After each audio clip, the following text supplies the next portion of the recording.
Start कर रहे हैं, ठीक है। उतारने का टेंशन नहीं है, सिर्फ समझना है यहाँ पे हम, क्योंकि ग्रुप में भेजते जाएंगे सब कुछ, ठीक है ओके सर। जी। तो सबसे ओके पहला सर। तो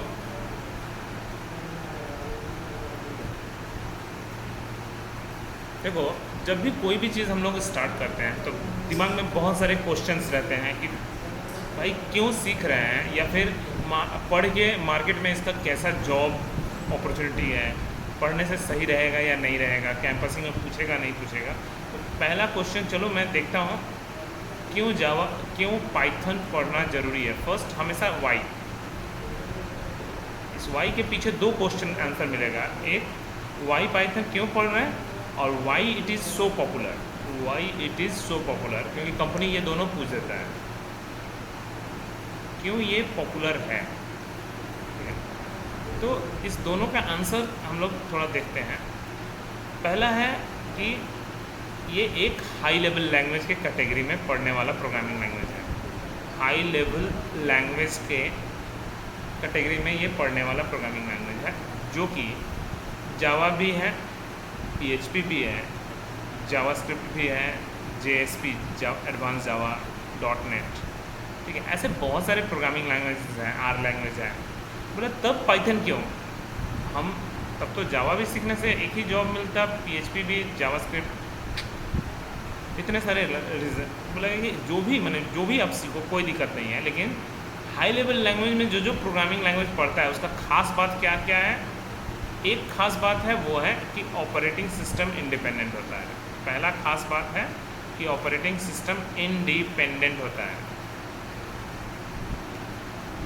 सेकंड है मेरा कि बोला ठीक है, ऑपरेटिंग सिस्टम इंडिपेंडेंट और डिपेंडेंट होने से क्या होता है वो भी हम समझेंगे। हर एक का बहुत सारे क्रॉस क्वेश्चन आने वाले हैं, ठीक है। तो पहला कि ये एक हाई लेवल लैंग्वेज के कैटेगरी में पढ़ने वाला प्रोग्रामिंग लैंग्वेज है। दूसरा कि operating system independent programming language है। तीसरा ऑब्जेक्ट ओरिएंटेड प्रोग्रामिंग लैंग्वेज है। बोला इसका मतलब, अब इसका भी मतलब हमको समझना है। बोला ये तीनों क्या जावा में भी है, बोला हाँ। तो तब तो फालतू का हम जावा ही सीखेंगे, पीएचपी में भी है। तो बोला ये सिर्फ नहीं है, आपको इसके बाद अब स्टार्ट होने वाला है, क्योंकि ये तो मेरा कि क्यों जावा, ठीक है। तो जावा एक हाई लेवल लैंग्वेज की कैटेगरी में प्रोग्रामिंग लैंग्वेज पढ़ता है, ऑपरेटिंग सिस्टम इंडिपेंडेंट होता है, and object oriented programming language होता है, ठीक है। तीनों का तीनों चीज़ का मतलब क्या होता है अब वो पहले समझेंगे, उसके बाद हम वापस बैक करेंगे अपने टॉपिक पे, ठीक है। यहाँ तक दिमाग में यही आ रहा है कि हम जावा भी पढ़ने से सेम ही चीज़ मिलेगा, पीएचपी भी पढ़ने से सेम चीज़। चलो फर्स्ट दिमाग में एक क्वेश्चन और पूछता है कंपनी, ठीक है, कि ऑपरेटिंग सिस्टम होता क्या है। ऑपरेटिंग सिस्टम क्या होता है, सबसे पहले तो ये जानना ज़रूरी है, ठीक है। आप लोग बताओ थोड़ा सा, जिसको जिसको थोड़ा मोड़ा भी नॉलेज है। नाम से तो पहले समझ में आ रहा है जो सिस्टम को ऑपरेट करता हो, ठीक है।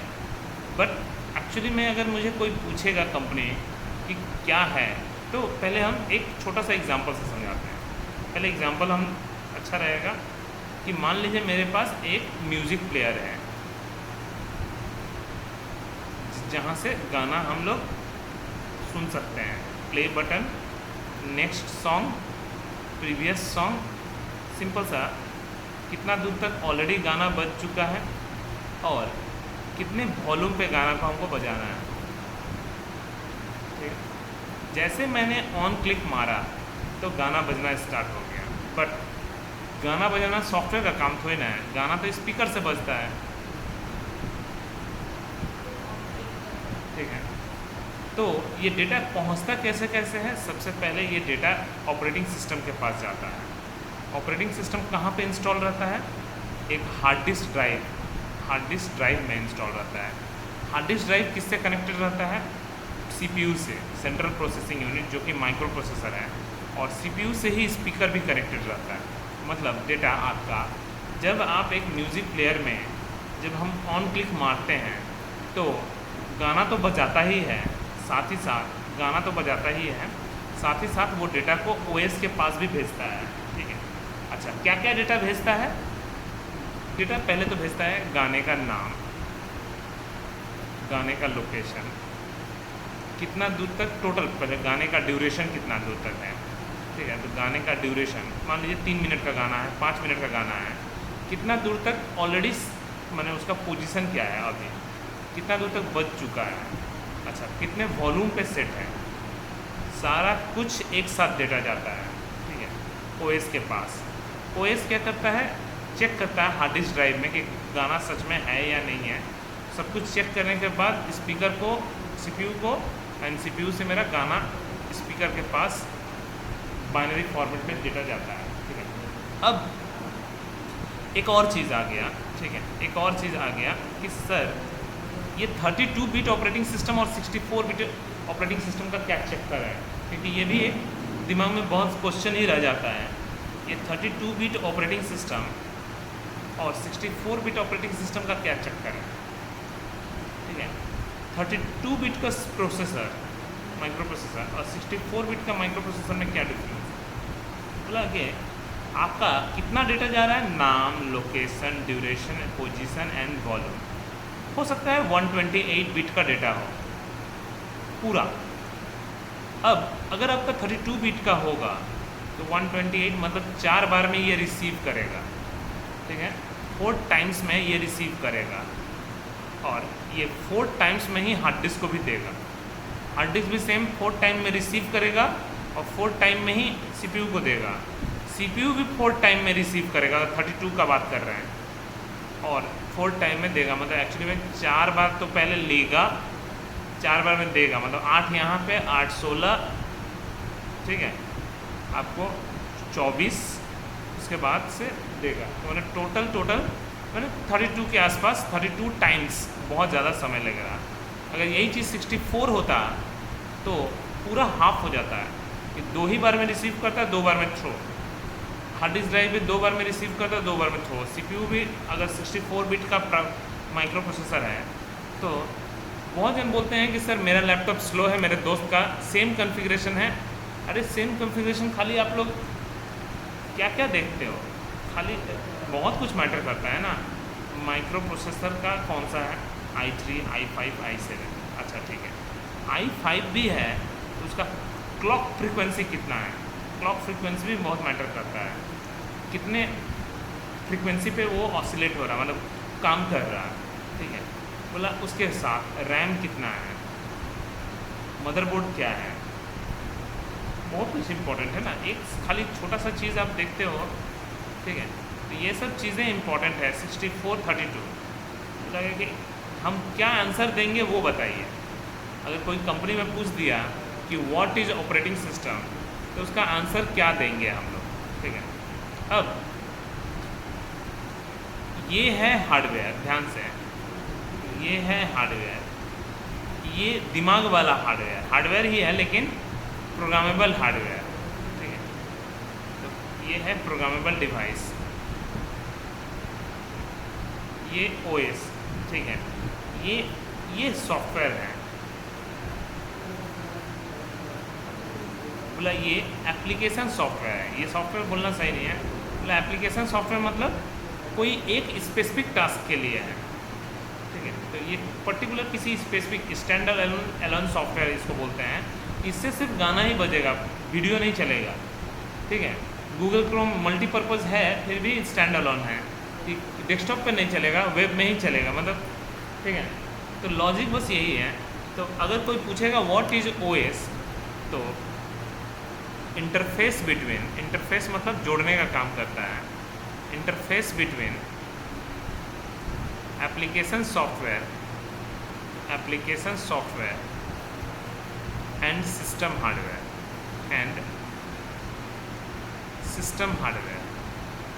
है ना।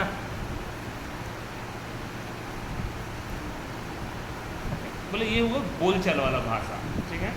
लेकिन अगर सच में कोई डेप्थ में पूछ दिया कि व्हाट इज़ ओएस, खास करके जो अगर एक सीएससी के बंदे से कोई पूछता है, तो ये सब आलतू फालतू आंसर देना सही नहीं है, ठीक है। ओके, ये सब आलतू फालतू आंसर देना एकदम बिल्कुल ख़राब है, ठीक है। इसके जगह पे क्या आंसर देना चाहिए बोला गया कि अगर कोई पूछेगा व्हाट इज ओएस, तो ओएस इज एन, ठीक है, ओएस इज अ, जो भी हो, सॉफ्टवेयर स्टैक, मैंने बहुत सारे सॉफ्टवेयर को मिला के बना रहता है, सॉफ्टवेयर का गुच्छा है, स्टैक है, जिसके अंदर, यही है इंटरव्यू में बोलने वाला answer, OS is a software stack in which, जिसके अंदर सबसे बॉटम लेयर में कर्नल सॉफ्टवेयर होता है, लिनक्स कर्नल जिसको बोलते हैं। कर्नल का हिंदी मीनिंग होता है गुठली, आम का गुठली, जैसे आम में सबसे ज़्यादा इम्पॉर्टेंट है गुठली, ठीक है, तो वैसे ही सॉफ्टवेयर में भी सबसे ज़्यादा इम्पॉर्टेंट है कर्नल सॉफ्टवेयर, जिसमें सारे ड्राइवर सॉफ्टवेयर इंस्टॉल होते हैं। मतलब कैमरा है आपके पास लेकिन कैमरा ड्राइवर नहीं है तो कैमरा नहीं चलेगा, लैन है लेकिन लैन ड्राइवर नहीं है तो नहीं चलेगा, ठीक है। तो इन विच सबसे बॉटम लेयर पे कर्नल है। सेकेंड बोला library, in which kernel comma library comma, library क्या होता है, जहाँ पे predefined functions, predefined classes defined रहते हैं, ठीक है। बोलिए। अब आता है तीसरा, बोला गया तीसरा है फ्रेमवर्क। बोला ये क्या होता है, फ्रेमवर्क क्या होता है, फ्रेमवर्क मतलब फ्रेमवर्क होता है जहाँ पे आपको फ्रेमवर्क के बारे में पहले थोड़ा सा समझा देते हैं। फ्रेमवर्क एक्चुअली में फ्रेमवर्क का मतलब होता है रेडीमिक्स, मतलब जिसमें सब कुछ पहले से रेडीमेड दिया हुआ है, तो फ्रेमवर्क का मतलब होता है रेडीमिक्स, ठीक है। मतलब एक सिंपल भाषा में समझाइए, जैसे ऑब्जेक्ट, ठीक है, collection of object is called class, collection of class is called library.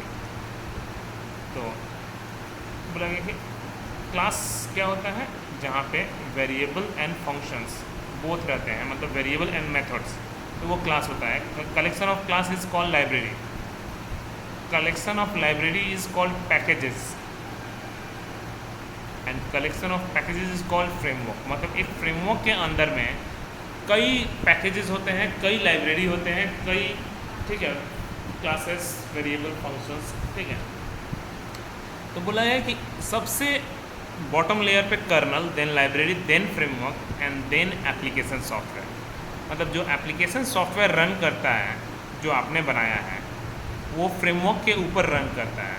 तो लास्ट में एप्लीकेशन सॉफ्टवेयर, एंड बोलना सही है, and application software are inter communicate, आपस में बातें करते हैं, communicate using Java programming language, ठीक है।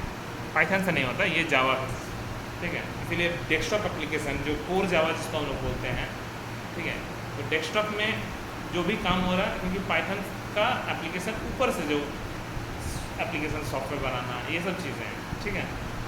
तो ये मेरा ऑपरेटिंग सिस्टम क्या होता है, तो OS is a software stack in which kernel, library, framework and application software are inter communicate using Java, ठीक है। ओके, बोला ये हाई लेवल लैंग्वेज क्या होता है, तो बोला गया पहले मार्केट में प्रोग्रामिंग लैंग्वेज कैसे कैसे आया है, ठीक है। पहले चीज़ों को समझा देते हैं, तो मार्केट में प्रोग्रामिंग लैंग्वेज कैसे कैसे आया है। एक छोटा सा सिंपल सा एक एग्जांपल से समझाते हैं कि अगर आपके पास एक लैपटॉप या PC है, कंप्यूटर है, जहाँ पे एक मॉनिटर है, एक कीबोर्ड है, एक CPU है और एक माउस है। पहले हम प्रोग्रामिंग लैंग्वेज के पास नहीं जाते हैं, पहले एक कंप्यूटर सिस्टम कैसे कम्युनिकेट करता है आपस में, वो भी हम देख लेते हैं। अच्छा, कीबोर्ड से अगर हम कोई भी की प्रेस करते हैं, कीबोर्ड से अगर हम कोई भी की प्रेस करते हैं तो मॉनिटर में दिखता है कि नहीं दिखता, दिखता है, ठीक है, मॉनिटर में दिखता है। लेकिन डेटा जाता कैसे है, कीबोर्ड से CPU में एंड CPU से मॉनिटर में।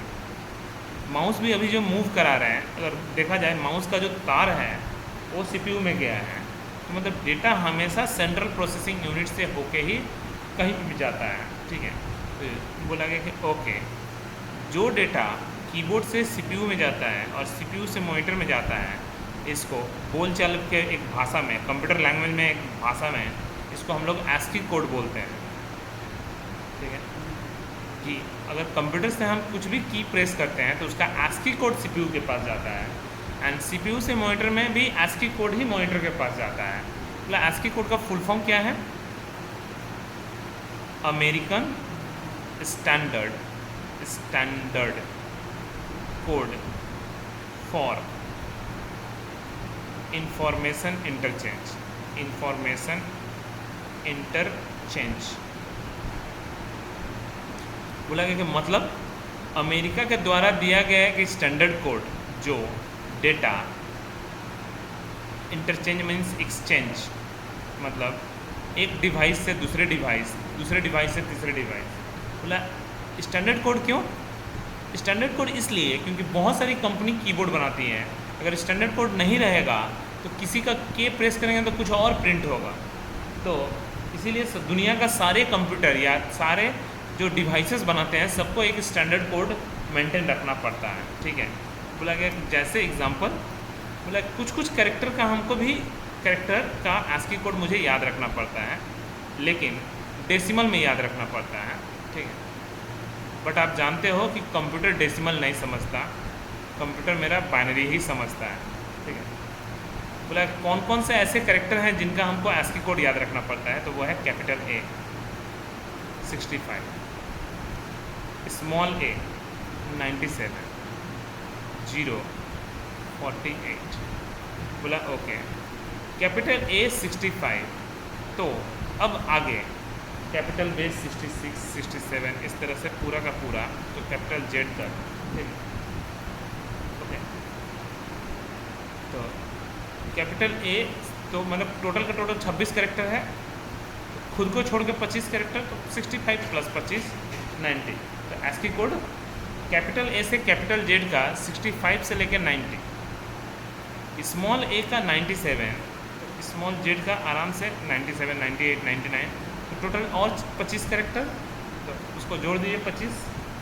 जीरो का याद रखिए, खाली स्टैंडर्ड याद रखिए, 9 57, टोटल 10, तो जीरो को छोड़ के और 9। ठीक है, अब उसको डेसिमल में कन्वर्ट करना है। बोले और एक चीज़ बच्चों के दिमाग में क्या क्या आता है, सर ये 91 से 96 के बीच में क्या है, या फिर 57 से लेके 64 के बीच में क्या है, या फिर कितना टोटल है, टोटल नंबर ऑफ कैरेक्टर कितने हैं। ठीक है, बोला कि सिर्फ यही सब थोड़ी ना कैरेक्टर है, कैरेक्टर में तो और भी हैं, प्लस है, माइनस है, इनटू है, डिवीज़न है, परसेंटेज का sign, question mark, colon, semicolon, single quote, double quote. ठीक है, इक्वल्स टू बटन। ठीक है, कम कैरेक्टर है, बहुत सारे कैरेक्टर हैं। ठीक है, तो टोटल नंबर ऑफ कैरेक्टर कितने हैं, तो अभी पहले 127 के अंदर में था, अभी 127 ओवर हो गया है। ठीक है, मतलब ओके, ठीक है, अब आता है क्या, ये सब चीज़ समझ में आ गई। मैंने बीच में ये सब कैरेक्टर भी घुसा हुआ है, लेकिन उन सब का याद नहीं रखना है, याद हमको मेन याद रखना है, खाली स्टैंडर्ड याद रखना है। ठीक है, ओके। दूसरा, हमको डेसिमल टू बाइनरी कन्वर्ट करने आता है सबको ऑनलाइन? Yes, sir. जी, Yes, sir.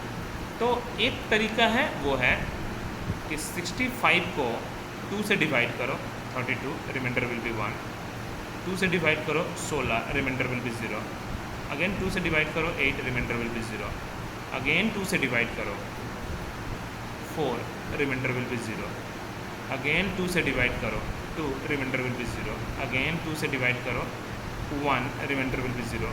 कोई बच्चा यहाँ पे छोड़ देता है, कोई बच्चा और एक स्टेप फॉलो करता है, 0। जब नंबर छोटा हो जाता है तो 0 time divisible, remainder will be 1। ठीक है, लिखा कैसे जाता है, उल्टा, ऐसे नहीं। ठीक है, कैसे लिखा जाता है, उल्टा, जिसमें इसको हम लोग बोलते हैं MSB, इसको बोलते हैं LSB। ठीक है, MSB का full form,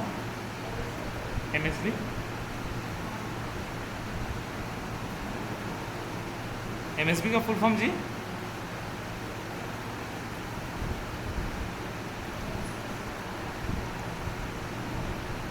most significant bit.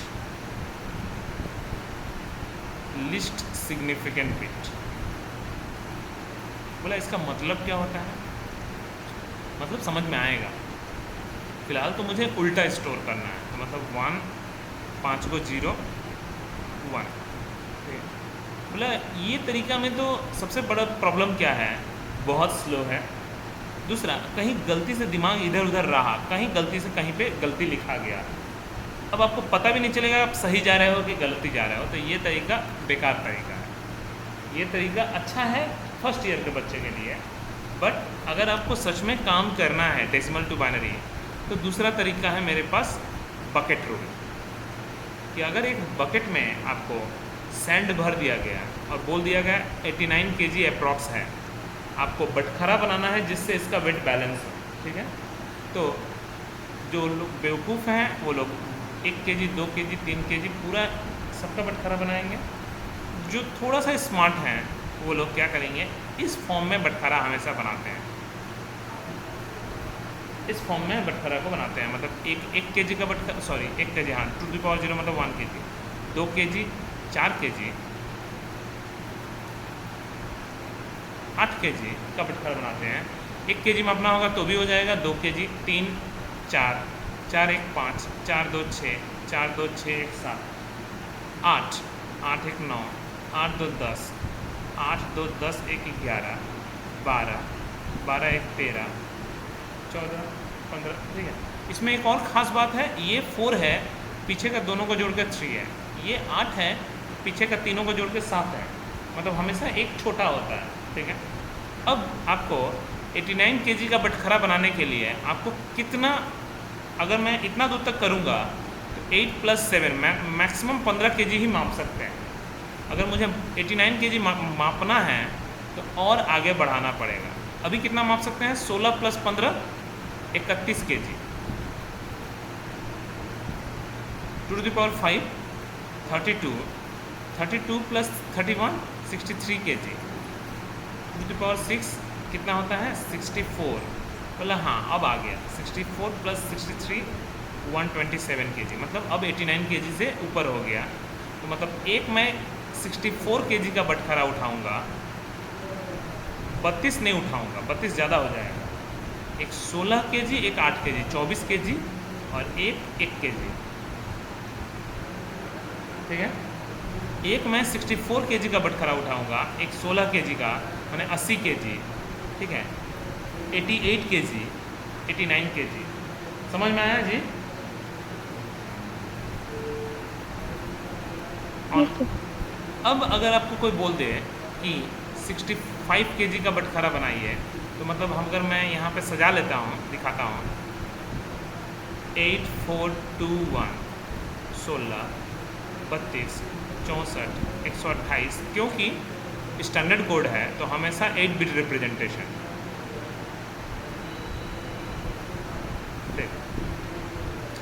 अब आता है क्या, 128 ज़्यादा हो जाएगा, 65 का मैं बोल रहा हूँ, 64 और एक 65, धड़क सा बना कि नहीं, 97, ये ज़्यादा हो जाएगा, 64 और 32 96, इसलिए तो स्टैंडर्ड रखा हुआ है इसको। 48 मतलब ये ज़्यादा हो जाएगा, ये भी ज़्यादा हो जाएगा, 32 kg 16 kg 48 kg। कितना आसानी से निकल गया। मतलब अगर हमको वो रूल खाली समझ में आ जाए, बस हमको ऊपर में बैठा लेना है।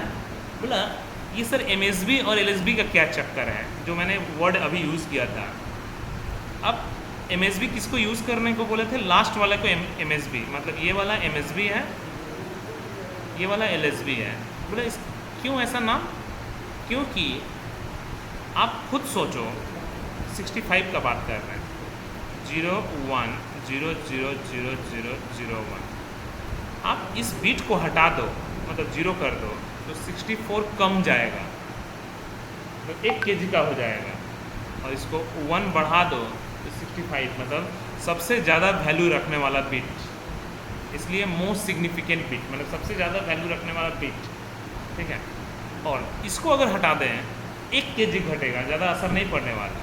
इसको मैं बढ़ा दूँ तो 1 kg बढ़ने वाला, तो सबसे कम वैल्यू रखने वाला बिट, लीस्ट सिग्निफिकेंट बिट मतलब सबसे कम वैल्यू रखने वाला बिट, मोस्ट सिग्निफिकेंट बिट मतलब सबसे ज़्यादा वैल्यू रखने वाला बिट। ठीक है, यहाँ तक सबको क्लियर है? Yes, sir. Yes sir. हाँ ठीक। अब मेरा ठीक, तो मेरा नेक्स्ट अब क्या होगा मेरा, अब मेरा नेक्स्ट है कि कैसे कैसे मार्केट में types of programming language, market में कैसे कैसे टाइप के प्रोग्रामिंग लैंग्वेज हैं। तो सबसे फर्स्ट जनरेशन का कंप्यूटर जब चल रहा था, फर्स्ट जनरेशन जब मेरा मशीन लैंग्वेज, फर्स्ट जनरेशन के कंप्यूटर में मशीन लैंग्वेज चलता था, ठीक है, जिसको हम लोग बाइनरी लैंग्वेज भी बोलते हैं, जिसमें अगर आपको लिखने का मन करेगा a = 5 सेमीकोलन तो आप नहीं लिख सकते। ए का आपको ASCII कोड याद रखना पड़ेगा, इक्वल्स टू का ASCII कोड याद रखना पड़ेगा, ठीक है, 60 के आसपास था, 60 या 59 के आसपास, ओके, 5 का 53, सेमीकोलन का 61 के आसपास। हाँ, तो दैट मीन्स ये जो चीज़ है सबको याद रखो, याद रखने से भी कोई फ़र्क नहीं पड़ता आपको, उसको तो डेसिमल में कन्वर्ट करो, बहुत टाइम टेकिंग।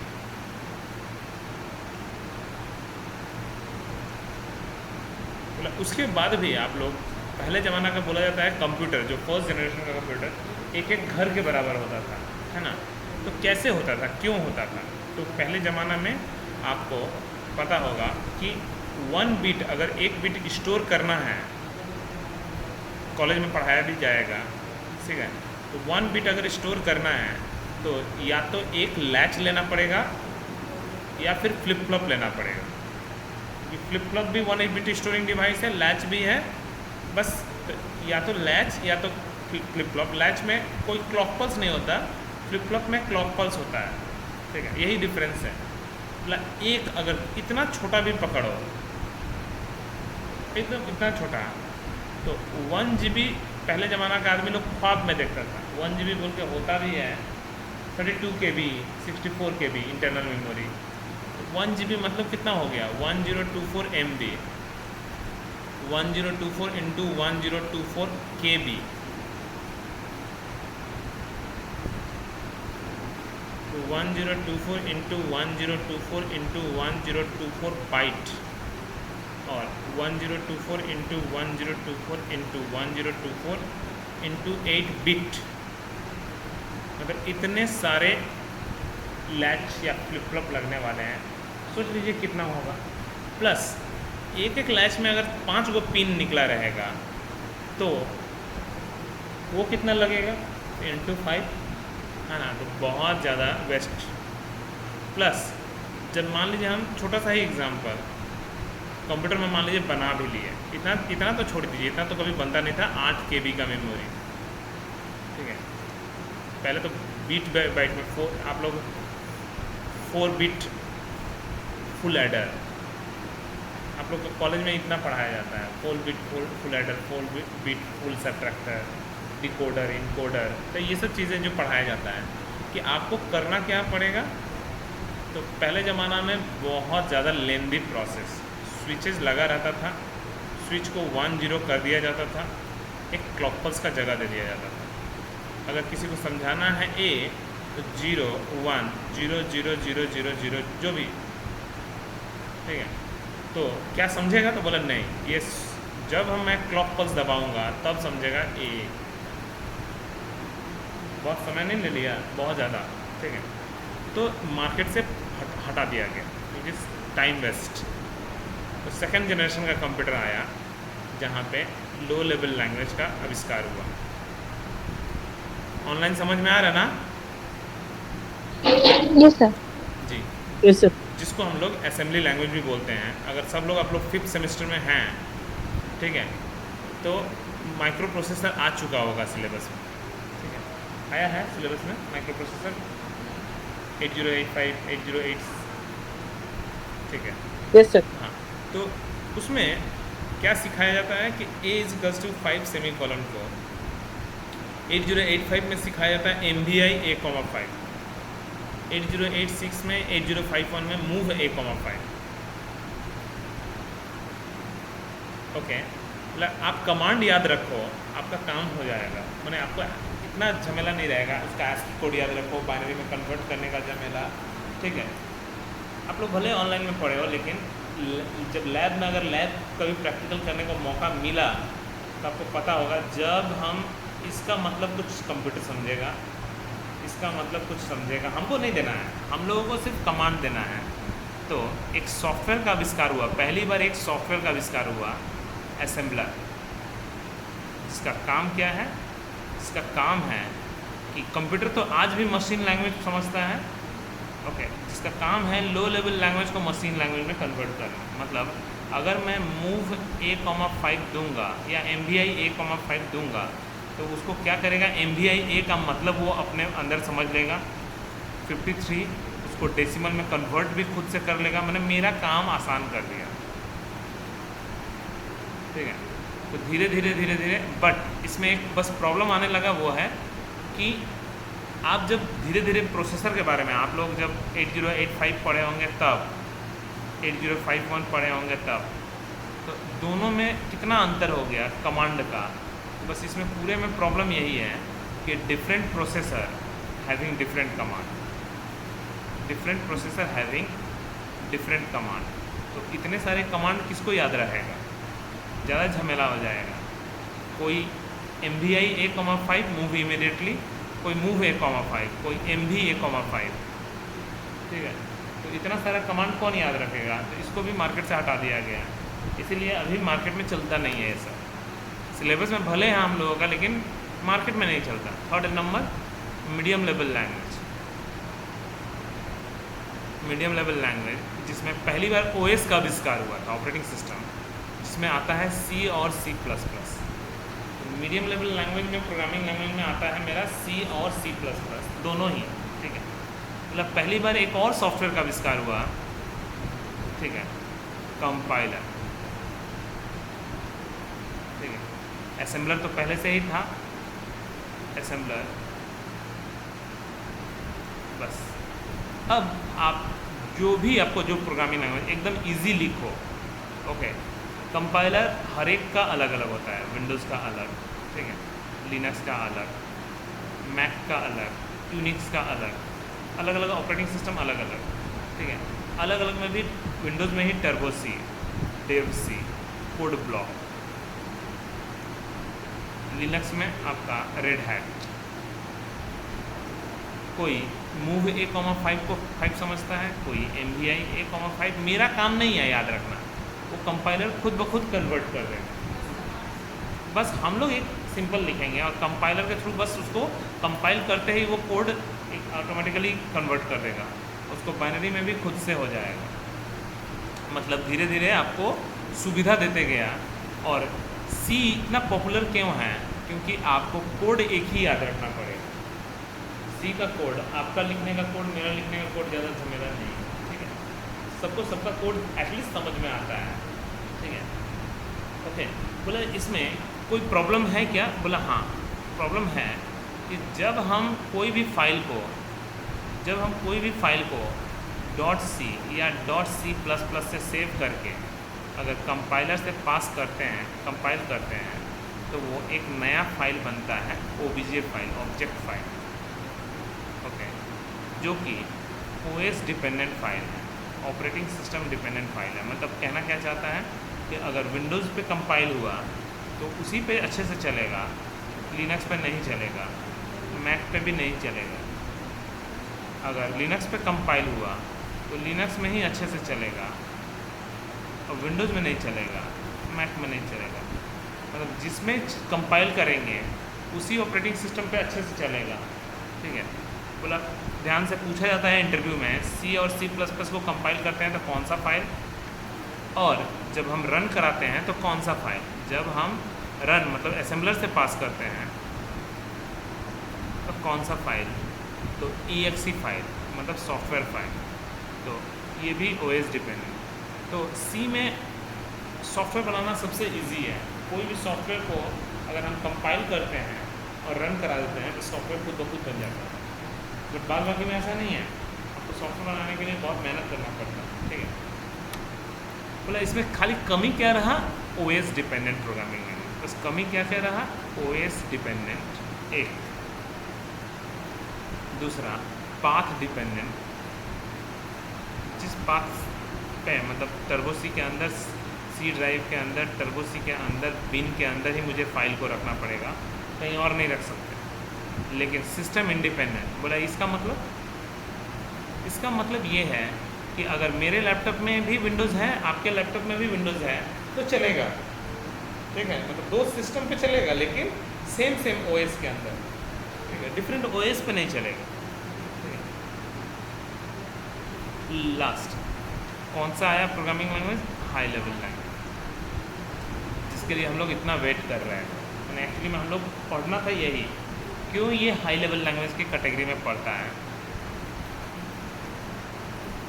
आंसर मिला जी, ठीक है। तो बोला कि इसमें क्या हुआ, इसमें पहला एक सॉफ्टवेयर आया जिसमें कंपाइलर और असेंबलर मिक्स हो के आया,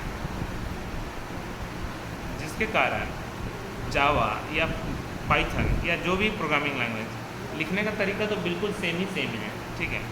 लेकिन वो अंदर ही अंदर उसको, ठीक है, अंदर ही अंदर उसको लो लेवल लैंग्वेज, अंदर ही अंदर में मशीन लैंग्वेज में भी कन्वर्ट करके एक बार में देगा। तो यहाँ पे आपको क्या होता है, हाई लेवल लैंग्वेज में सीधा मशीन लैंग्वेज, क्योंकि दोनों एक साथ सॉफ्टवेयर मिल के आया, ठीक है। अच्छा, बोला इसका ध्यान से, क्या ये बाइनरी कोड होता है, क्या है मशीन लैंग्वेज, जो सी का मशीन लैंग्वेज है वो बाइनरी है, लेकिन इसका बाइनरी नहीं है इसमें। बोला क्या है, तो ये बाइनरी में इसलिए नहीं कन्वर्ट करता क्योंकि एक एक बिट को 8-8 बिट में कन्वर्ट करना पड़ता है, ठीक है। तो इसने क्या किया, हेक्सा कोड। तो जो इसका मशीन लैंग्वेज है वो हेक्स कोड या बाइट कोड हम उसको वो बोलते हैं।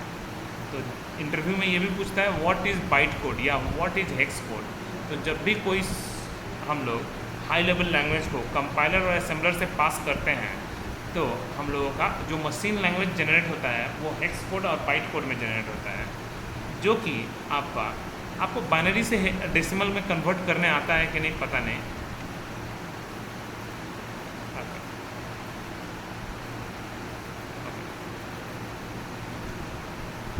ओहो,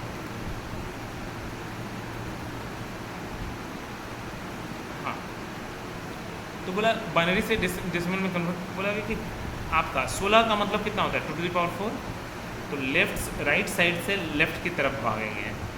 अगर 8 नहीं है तो 8 बना देंगे उसको, ठीक है। तो 4-4 करके, क्योंकि 4-4 करके, क्योंकि इक्विवेलेंट है 16 मतलब इक्विवेलेंट है 2⁴, तो लेफ़्ट साइड से 0 0 0 0 मतलब 0, 0 1 0 1 मतलब 5, आंसर विल बी 50। ऑनलाइन समझ में आ रहा?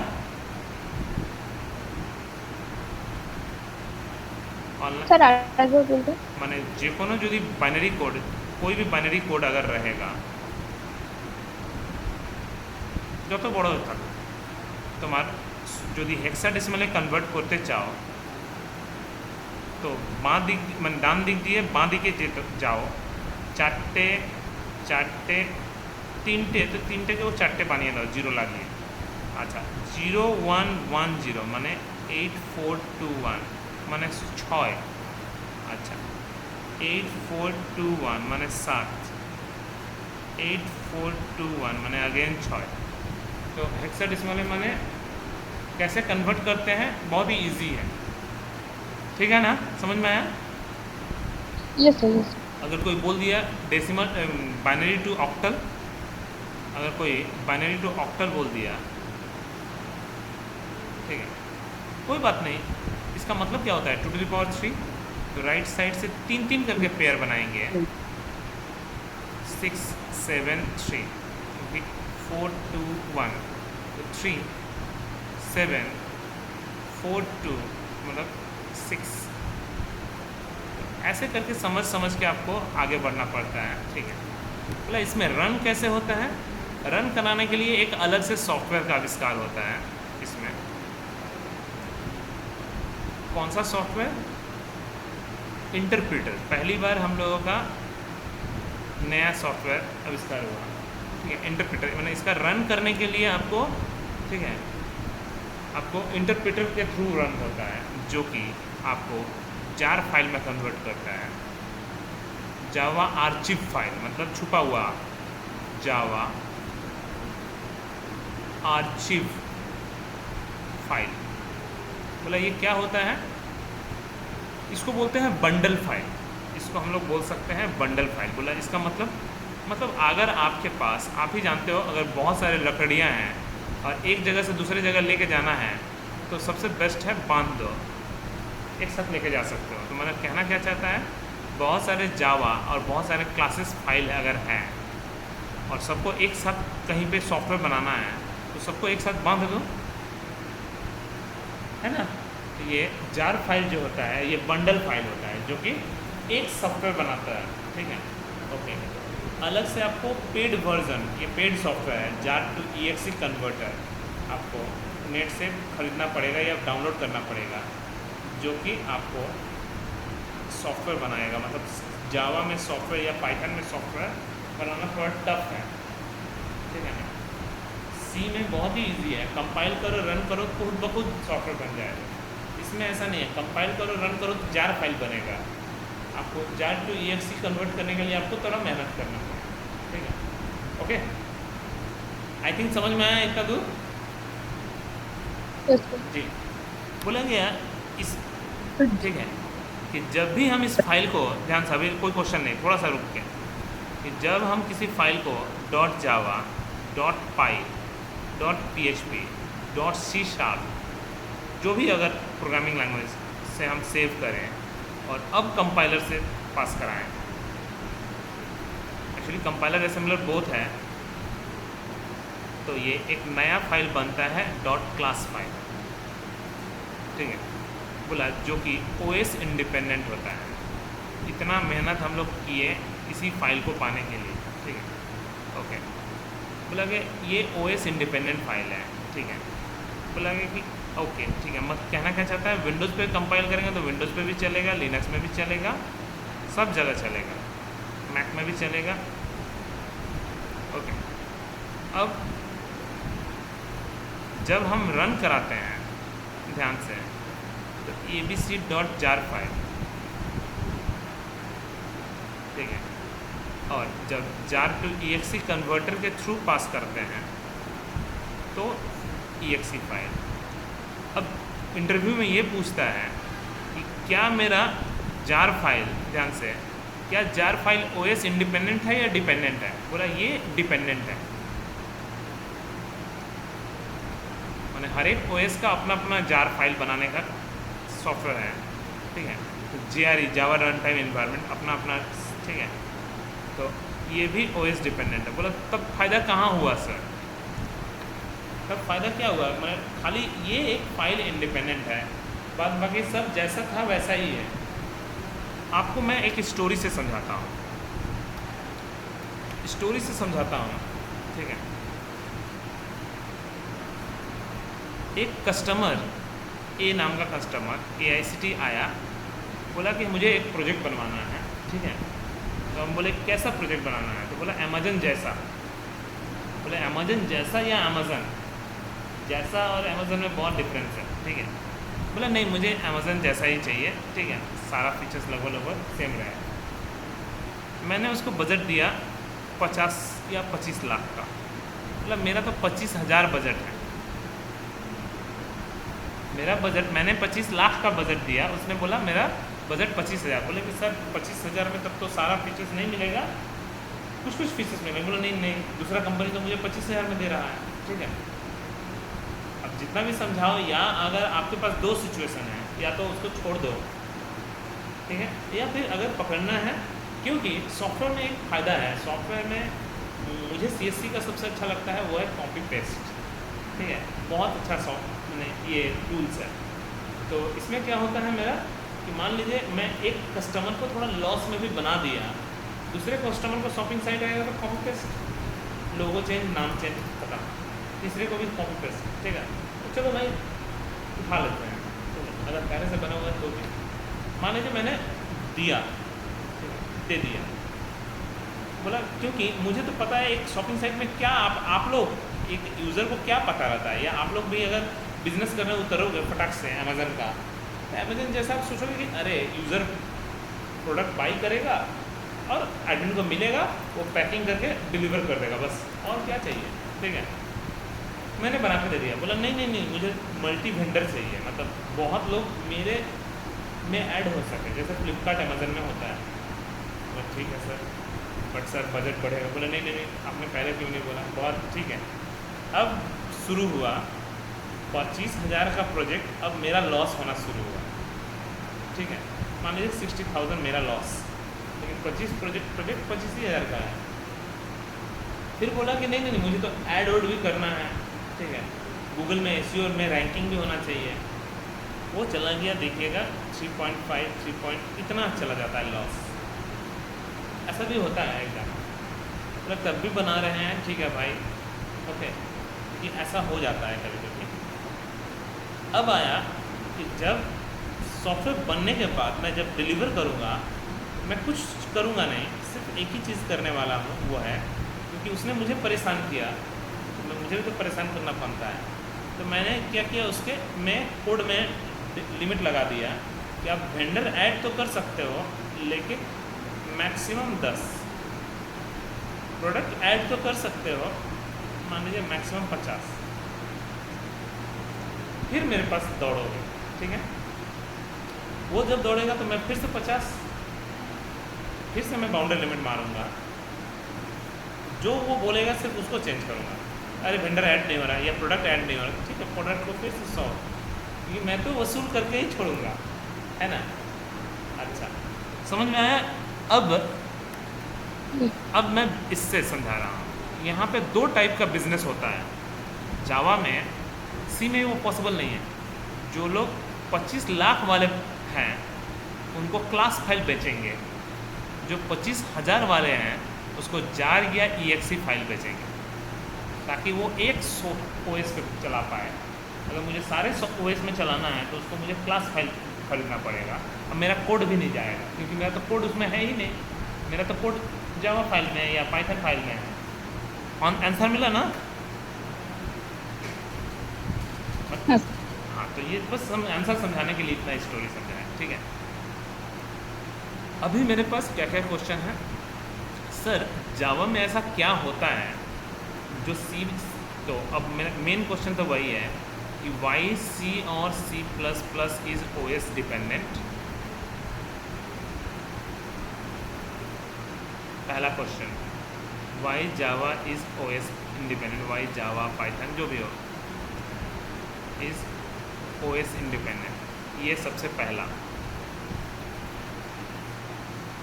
दूसरा question, what is compiler, what is compiler, what is assembler, what is interpreter. लेकिन मुझे एक क्लास अच्छे से शांत दिमाग से चाहिए, इंटरप्रेटर, ठीक है।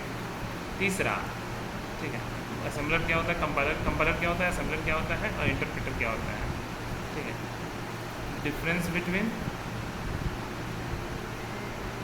वो तो बात में, वो तो जब पढ़ाएंगे तब, नहीं तो पहले से क्वेश्चन बताएंगे तो सारा सस्पेंस ही नहीं रहेगा, ठीक है। तो मेरा नेक्स्ट स्टार्ट होने वाला है। दूसरा, अभी भी मैंने ये बोला नहीं, बोला ये तो ठीक है, OS इंडिपेंडेंट तक समझ में आया कि हाई लेवल लैंग्वेज क्यों। मेरा मेन है ऑब्जेक्ट ओरिएंटेड का मतलब क्या होता है।